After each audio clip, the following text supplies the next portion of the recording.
Hi, I'm not going to give my real name, just for protection purposes, I guess. But obviously what I'm about to talk about, I'll give you a nickname, Koyal. Koyal is actually a bird that has a beautiful song. Anyway, my reason for this video is because I'm a victim of domestic violence. This time last year, I stayed in a women's refuge. I left my husband, who was abusive alcoholic, who on the last night beat me up, and I chose to leave him, so he didn't return to the house that evening and was waiting for me to go. So I finally left. Now, I know a lot of women around the world have gone through abuse, and some of them have been unfortunate to move to women's refuges because obviously it's a safe house, as they call it. I'm doing this epiphany because it's ironic, it's a joke, practically. So basically, my concerns are that I know there's a lot of women out there that have been through a lot of abuse in women's refuges, and I want to be like a voice, and I want to campaign against these women, because if you fled one situation that's horrific and you walk into another one, it's going to destroy you completely. My circumstances right now are crazy, but thank God, He's the one protector. That's all I can say. He's been my saviour throughout this hard year. Now, safe house is known, you know, women's refuge is supposed to be a safe house where you're supposed to feel safe, secure, build your life up, and, you know, just kind of recover from what you've been through. A lot harder when you suffer from anxiety, like myself. I have some mental health issues and social anxiety, and, you know, self-harming. Now, nothing more worse when I enter my room in the women's refuge. I walk in, I can touch the walls palm to palm. So that's how small my room was, practically a boxed room, completely basic, smelly, just very depressing. It looked like a crack house, then a refuge of sanctuary of some sort. But worse than that, even worse than that was what was written on the wall. On the wall, I looked at my wall when I placed my bag down, and they were aware of it, but for some reason they did not remove it. A previous girl that was staying there, who must have frantically left, just like I did. I escaped that place because it was so horrible. She had written on the wall, "No one cares," and there was a sad face. And then across there at the top there was some bad language. She'd written F you. I don't want to use the bad language of it. F-U-B-H. If you get my drift. So that was the first message I read when I came in. Now 2 nights they put me in a temporary place, B&B. It was horrible. Soggy bed. Didn't change the sheets. It was like hairs everywhere. It was horrible.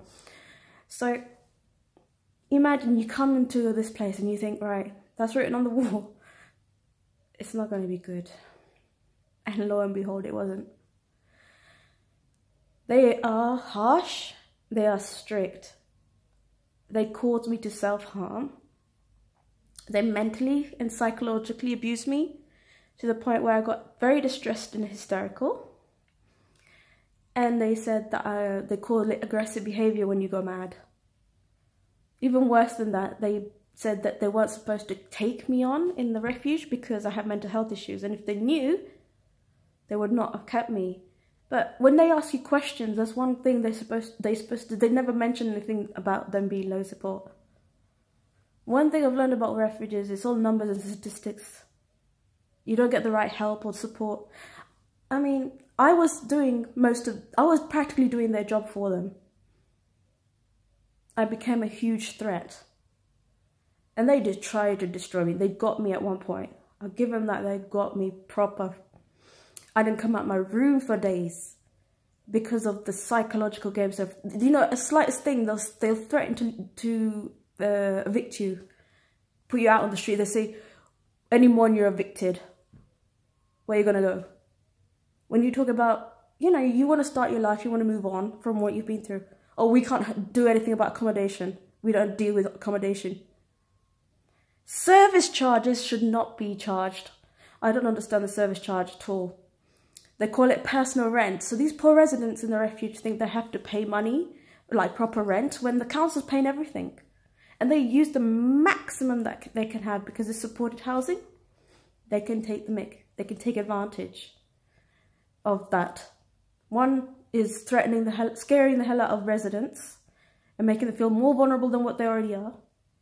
You know, for me, I think the saddest and most heartbreaking thing was the refuge they put me in were girls that were waiting for their indefinite to remain in the country. So they weren't actually citizens, you know, they were, but they were like waiting for their indefinite to remain and then they can apply for their passport.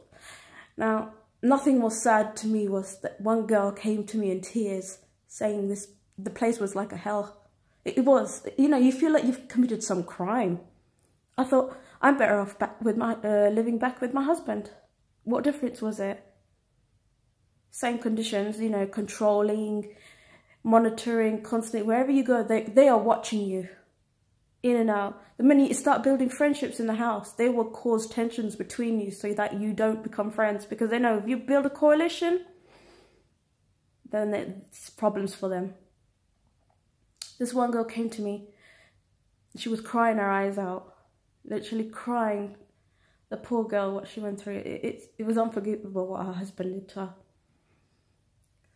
She says to me, if this is how I was going to get treated here, I'm more than happier than to go back to my husband. What difference does it make? What life is this? I mean, they literally put it in your mind that you are staying here for good. Because every time you talk about housing, or, but you know, where do you move on from here? Oh, that's your problem. It's got nothing to do with us. Next minute, you know, they go, oh, we've got to do something about your housing. You see, they play these mind games with you. The one thing is the service charge. I mean, you're already on claiming social benefits, wherever they are. And then you have to give them £13, £12 a week. For what? A little bit of gas, a little bit of water. Council tax. It's a complete rip-off. They're getting their full rent as well, so I don't understand what these charges are for. Or why they... Sorry. Why are they, you know, taking service charge for? It just doesn't make sense. I actually got all the girls together downstairs. And I just remember how happy we all are for that one moment. But the minute our support workers find out, oh, these lot are having a good time, let's destroy that happiness. Let's mess their heads up again because we want them to stay here and we don't want them to run away and we don't want them to leave. We've got to scare them as much as we can. The threats is unbelievable. They have a cleaning rota. Now, I have health problems. I have fibromyalgia. I have breathing problems. I have knee problems. And they force you to do the cleaning. Now, of course, I got an issue with cleaning, right? But if there's certain things that I can't do, I mean, this property was 8 bedroom. There were 3 floors, bathroom on each floor.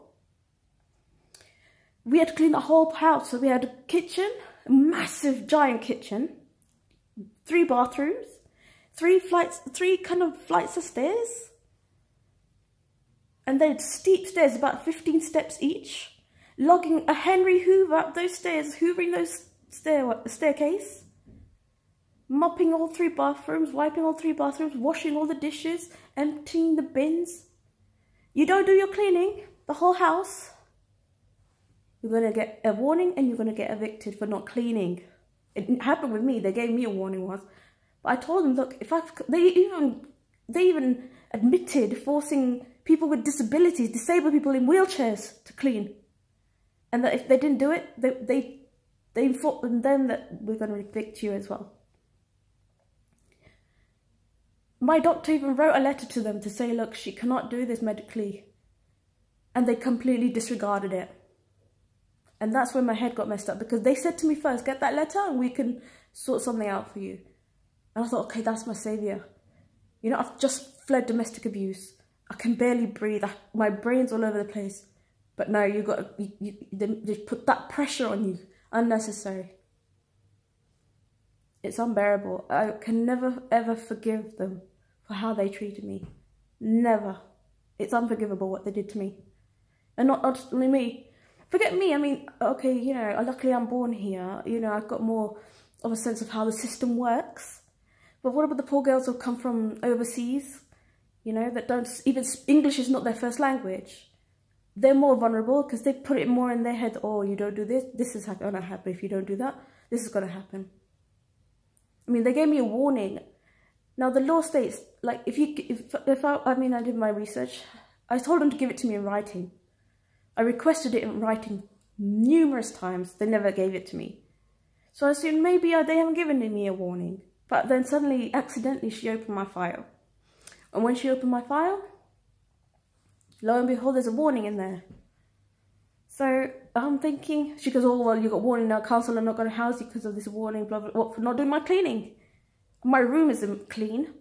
So, oh, I forgot to mop the floor. Or I forgot to do this. Or, you know, I mean, it's impossible to remember everything when you're mentally messed up in the head.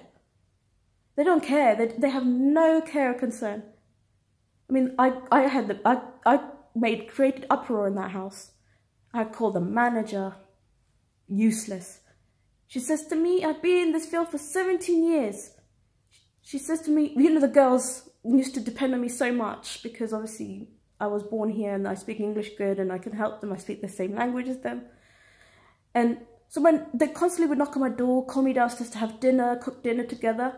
And what do? They manipulate things. They say they get the wrong end of the stick and they start saying, oh, you're manipulating the girls to cook for you and make your meals for you. And I'm like, excuse me? I was just shocked and stunned. No one cooks for me. We do it as a team. They don't like that either. And there's no rule that says you cannot cook meals together or help each other cutting vegetables. Okay, you cut the vegetables, I'll cut the meat. There's no rule that says you can't do that. There's not even any facilities. There's no TV. Everything was basic. I had mold. It was disgusting. My room was disgusting. I had cockroaches in my room. I had rat boxes, in the boxes for mice and vermin. It was disgusting and it was vile. I have kept recordings of interviews, two in particular where I'm hysterically crying, and at the end she tries to cheer me up because she realised, oh dear, I've messed up. Yeah, I've really messed her head up. Let me, you know, pat her down a bit, make her feel better. But it's not right. They shouldn't be able to treat people like this. We're humans at the end of the day. When a woman's fled domestic abuse, they don't expect to go through that. A refuge is supposed to be a sanctuary where one woman can recover from an ordeal. I know this much, that when a woman's in supported housing, she gets accommodation from the council, however way it is. How can a woman live in a women's refuge for the rest of her life? How can she get a job? She's got her address as a PO Box number. She can't invite anyone to come and visit her where she lives. She's not allowed to tell anyone where she lives. And they expect you, and then they say that that's how it is, and accept it. It's literally a life being in prison. So my shout out is to any girls out there. If you've been through any abuse in women's refuge, I'd love to hear from you. And I hope to open a page as well, which will be made private, because I'm only going to invite women, because this is my focus is on women. I know men go through domestic abuse, but my girls are important to me more than the guys, I guess. Plus, I don't want anyone to get in trouble. You know, I don't want your perpetrators to find out where you are, or any information about yourself. Obviously, I want to make sure it's all protected. So this is Koyal, and hope you liked my video, and hope it gives you hope. and I can get to the right channels. I'm in conversation with the Sun newspaper at the moment and gathering evidence to hopefully expose these refuges. I've been in 2 refuges in my life so far. I hope never again to go through a refuge. Second time nearly made me suicidal. I literally was so close, that close to ending my life. I've never ever had that moment ever where I actually gave up, completely gave up on life. The girls were so worried about me. They thought, she hasn't come out of her room for 4 or 5 days. Is she still alive? They were frantically banging on the door to find if I was still alive, or if I hung myself in my room, because they knew the state I was in. I've got the scars on my hands to prove it. In fact, I've got evidence from the support workers themselves knowing what they'd done to me in writing. So yeah, this is Koyal signing out, and I'd love to hear from any women if you've been through any abuse in women's refuges. Thank you. Bye.